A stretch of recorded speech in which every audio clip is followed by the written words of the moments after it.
Bonjour, je m'appelle Corinne Dupérat et je suis communicatrice intuitive depuis plus de 18 ans maintenant.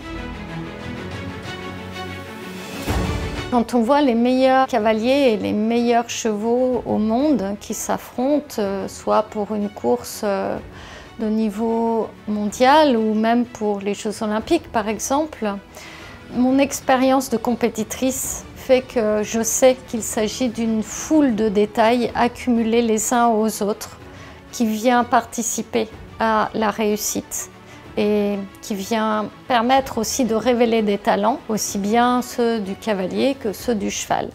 Mais je suis convaincue aujourd'hui que ce qui peut faire la différence entre les meilleurs du monde, tous ces petits détails techniques ou même tout ce qui va concerner le matériel, l'alimentation, les soins qu'on peut apporter aux chevaux ou même aux cavaliers, eh bien ça va être aussi de créer ou d'approfondir ce lien de cœur à cœur, cette union entre le cheval et son cavalier. C'est là où moi j'ai un rôle à jouer et c'est là où la compréhension entre l'animal et l'humain est primordial pour faire cette petite différence et peut-être faire basculer le résultat vers le sacre ultime dont tous les meilleurs rêvent.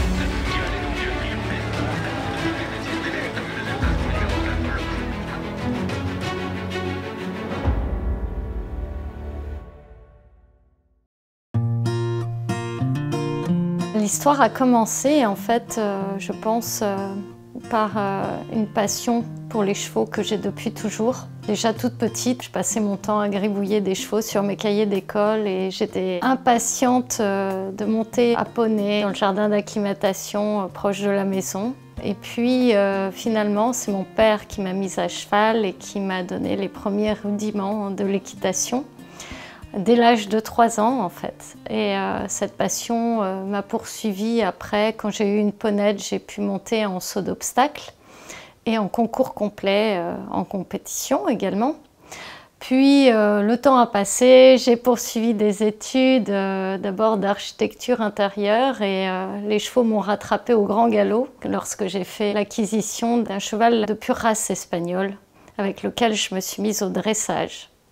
Très vite, j'ai eu envie d'expérimenter ce qui me faisait rêver, c'est-à-dire tous les airs du rassemblé et cette sensation de fusionner avec le cheval, d'être comme un centaure. Ça, c'était vraiment ce qui m'animait. Je rêvais en regardant les écuyers du Cadre Noir de Saumur et j'ai voulu vivre ce rêve. Donc après, Andero, qui était le cheval de Zorro, un bel étalon noir espagnol, j'ai fait l'acquisition d'un jeune entier KWPN, donc une race hollandaise.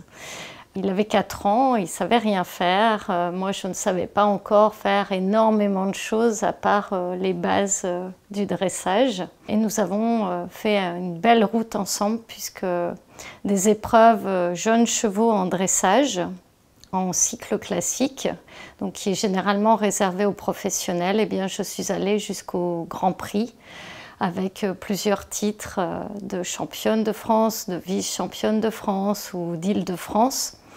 Nous avons même fait partie des 20 meilleurs cavaliers français, ce qui ne s'était jamais vu pour un amateur d'aller aussi loin. C'est Orlando qui m'a mis sur la route de la communication intuitive, d'abord avec les animaux, maintenant avec les humains également. Et je me souviens encore très bien de ce moment-là où j'ai pu enfin ouvrir des yeux d'enfant émerveillé et découvrir que cette discipline existait. J'étais partie en vacances et j'avais laissé Orlando à ma coach pour qu'elle puisse le monter et l'entraîner en mon absence. Et 2 nuits de suite, j'ai fait des rêves. Je rêvais, évidemment, comme dans les rêves, c'est un petit peu des situations abracadabrantes. Et là, je rêvais que je ne pouvais pas le monter, je ne trouvais pas la selle, j'arrivais en retard pour l'épreuve, enfin ce que font les rêves, c'est-à-dire des situations impossibles. Alors, comme je n'avais pas de nouvelles de Orlando, j'ai appelé mon entraîneur et elle m'a confié qu'elle n'avait pas pu le monter depuis que j'étais partie parce que il s'était fait une sème au box. Alors une sème, c'est en fait comme si s'était cassé un ongle. Il s'était fendu un sabot, tout seul au box. Alors c'était assez surprenant. Quand je suis rentrée de vacances, le maréchal Ferrand avait réparé ce problème et je pouvais à nouveau le monter. Mais ça m'a intriguée. Et j'ai fait appel à une amie qui est éthologue et qui réalise aussi des consultations en kinésiologie. Et là, de fil en aiguille, elle a fini par avoir la réponse que mon cheval ne voulait pas être monté par quelqu'un d'autre que moi. Et c'est à ce moment-là, je me souviens vraiment comme si c'était hier, qu'elle m'a demandé, devant cette troublante synchronicité, si j'avais déjà entendu parler de la communication intuitive. Et je dis, ben non, en fait, je ne sais pas de quoi il s'agit. Et elle m'a expliqué qu'il s'agissait de pouvoir ressentir et traduire ce que les animaux n'arrivaient pas à dire verbalement, en langage humain. Et mon cœur a fait un bond de joie dans ma poitrine parce que là, tous mes rêves d'enfant, je me suis dit que j'allais pouvoir les réaliser. Et je n'ai pas douté une seule seconde que ça puisse être une réalité.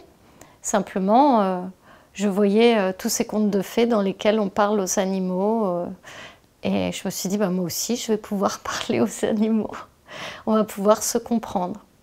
Donc j'ai commencé par lire des livres que j'ai trouvé passionnants. Et puis j'ai cherché à me former, bien sûr. À l'époque, c'était pas aussi répandu que maintenant. Et j'ai eu la chance de rencontrer Laïla Del Monte qui venait donner des stages de niveau 1 et de niveau 2 à Paris. Et je les ai suivis et ça a été une vraie révélation parce que non seulement, d'abord, on se retrouve, on est une vingtaine de personnes, on a des ressentis sur un animal qu'on n'a jamais vu, que l'on voit en photo, que l'on ne voit même pas en vrai. Ces ressentis coïncident les uns avec les autres et en plus sont vérifiés. Donc là, ça a été un peu un choc. Il a fallu que j'intègre et ensuite que je commence à m'entraîner. Et là, je me suis entraînée évidemment avec les animaux de mon entourage, mais il a fallu aussi oser en parler. Et je passais un petit peu pour une allumée. J'expliquais aux gens que j'étais un peu Dr Dolittle et que peut-être, s'ils avaient des questions concernant leur animal, je pouvais peut-être traduire ce que l'animal souhaitait apporter comme réponse. Et de fil en aiguille, alors que je ne pensais pas du tout en faire une activité professionnelle, eh bien, il y a des gens qui m'ont poussée à avancer, qui m'ont demandé ensuite de les former. Donc voilà, maintenant je pratique en tant que professionnelle et je me suis spécialisée dans le sport de haut niveau hippique et équestre puisque j'ai depuis 50 ans maintenant une expérience en tant que cavalière et même cavalière de haut niveau. Donc cela m'apporte la possibilité de donner vraiment des détails très précis, tant sur le harnachement que la façon de monter son cheval au niveau technique, et puis aussi d'apporter des solutions et d'orienter, le cas échéant, les cavaliers ou les propriétaires et les entraîneurs de chevaux, de sport ou de course, vers d'autres thérapeutes pour compléter mes compétences. Des cordes, Rietpour qui change de jambe-lasse maintenant avec à son extérieur le 4 Loclo devant Maëolas. Rietpour le numéro 1 Sophie Chuette qui va aller donc triompher pour l'entraînement de Miguel Les Hommes début victorieux, deuxième place pour le numéro 4 Loclo. Avoir ensuite Alors la communication animale, c'est quelque chose qui m'a beaucoup apporté, surtout à mes pensionnaires mais à moi aussi, parce qu'il y a des choses qu'on ne peut pas détecter à l'entraînement, comme l'état d'esprit du cheval. On a une intuition. En revanche, elle, Corinne, pose des mots réellement sur ce que le cheval veut dire, veut exprimer. Et elle peut aussi sentir des douleurs en amont que le cheval n'a pas encore montré et qu'on n'a pas encore perçu. Et elle nous aide beaucoup aussi, donc c'est psychologique et aussi physique. Et il y a un autre pan très appréciable, c'est quand on achète des nouveaux chevaux aux ventes. Avant d'acheter les chevaux, Corinne fait ce qu'on dit une visite d'achat, où elle scrute l'état d'esprit, le mental et la capacité respiratoire, physique, musculaire du cheval en l'état le jour de la vente. Et c'est un bon indicateur parce qu'il y a bon nombre de fois où j'aimais beaucoup des chevaux où Corinne m'a dit attention, celui-là, il y a peut-être un truc comme ça, comme ça. Et ça s'est quand même beaucoup de fois révélé exact. Donc c'est une vraie aide précieuse pour les ventes, pour les courses, mais même au quotidien.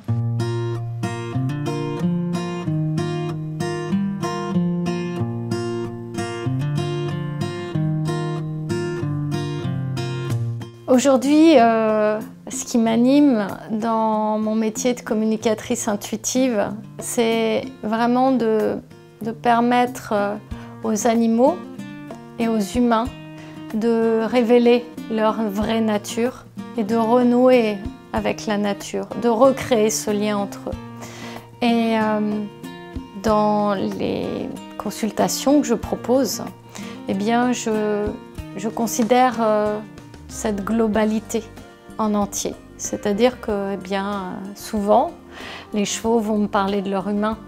Ils vont me parler de leur humain parce que si l'humain va bien, eh bien, eux, ils se sentiront mieux. En tout cas, ils vont s'épanouir. Ça va leur laisser la place avec cette compréhension. Et je suis vraiment heureuse de pouvoir offrir cette traduction pour qu'on évolue tous en même temps et qu'on révèle le meilleur de nous-mêmes.